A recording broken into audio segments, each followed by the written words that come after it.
Guys, andito ako sa Imus, Cavite. Dito sa simbahan ng Imus, Cavite, Catholic Church ng Imus, Cavite. Yan. Umaten ako ng meeting de avance ng kanilang city government. Yan. Pero pauwi na ako kasi meron akong appointment. So ito yan, papakita ko yung lumang simbahan ng Cavite. Meron pang kinakasal. Ayan, kinakasal. Ayan titignan ko dito yung lumang bell ng Cavite. Kaya i-video ko siya. Kinakasal pa. Kinakasal meron pang kinakasal. Ito yung simbahan ng Imus, Cavite. Medyo luma na itong Imus Church. Ito, pupuntahan ko yung kanilang bell house. Titingnan ko. Yan, ganda. Limang araw ngayon, alas 4 na. Ito yung mga lumang bell. Ayan, ang ganda. Nanapit ko. Ayan, yung mga grabe. Mga 18th century pa ito.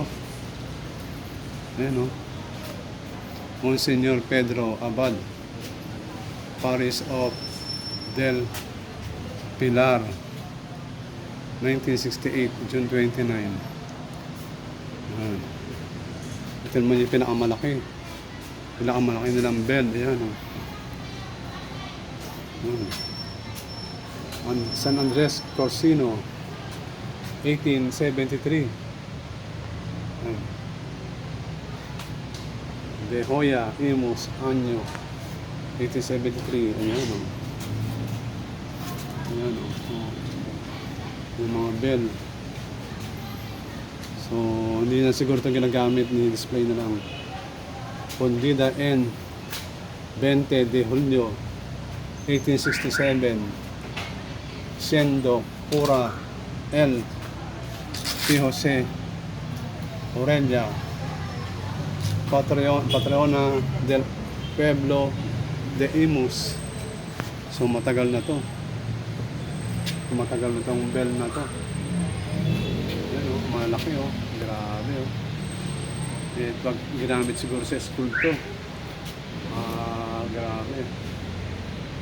Yan ang bell. Ayan yung Church of Imus, Cavite. Inikot ko, medyo maaraw.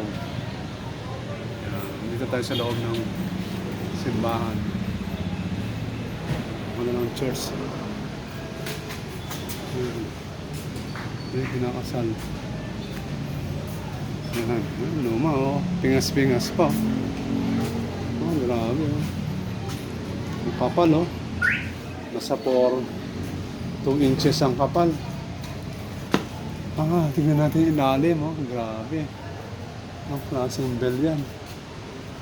Yung kahoy na ginamit 18th century din. Grabe, mga tibay na kahoy ito. Hindi ito kaya ng anay. Ayan grabe tibay. Grabe. Nakakatawa naman ito, mga ganitong bagay na itatabi ng ating bansa. Kaya napakahalaga itong mga ganitong bagay. Siguro kung bibilihin to, naka-million na to. Million. Ayun yung kinakabitan niya, ang clock. Ang bell. Yung kahoy. Ang laki. Ang laki nitong bell ay siguro nasa 4 feet. Ito namang 2.5 feet. At itong, pingas-pingas na rin siya. Yan yung bell. 4 na bell ito. Ito naman mga 2 feet. Ito mga 3 feet siguro ito. Ano siya. Ganda oh.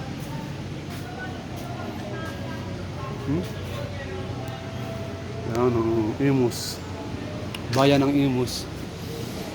Yan. So dito na lang. Yan ang kinakasal. Ano pang ikinakasal dito? Video natin yung kinakasal. Ayan po. Oh, ayan o. Unod ka ng kinakasal. Ang ganda ng kinakasal. Ang cute. Ang ganda ng kinakasal. Ayan, ang ganda sila. Grabe, ang ganda.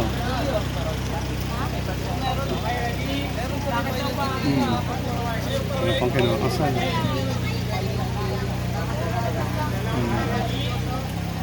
Ano kaya yan? Ayan, oh. So, ako yung uwi na rin. Para hindi ako gabihin. Sakay na sila. Ayan o. Oh.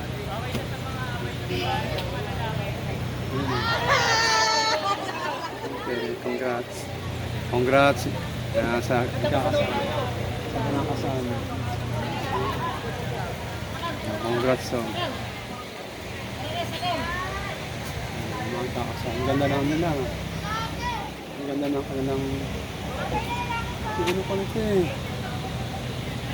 Ano oh. Ayun oh. Sige na. Guys, hanggang dito na lang. Ako'y yayaon na. It's 4:10 ng hapon. Mahangin dito. Mahangin. Ayan. Imus. Kaya pag pupunta ka dito sa Imus, madali lang pumunta dito. Dalawang sakay. Masakay kayo ng jeep ng papuntang Imus at Palito. Ikot ko muna.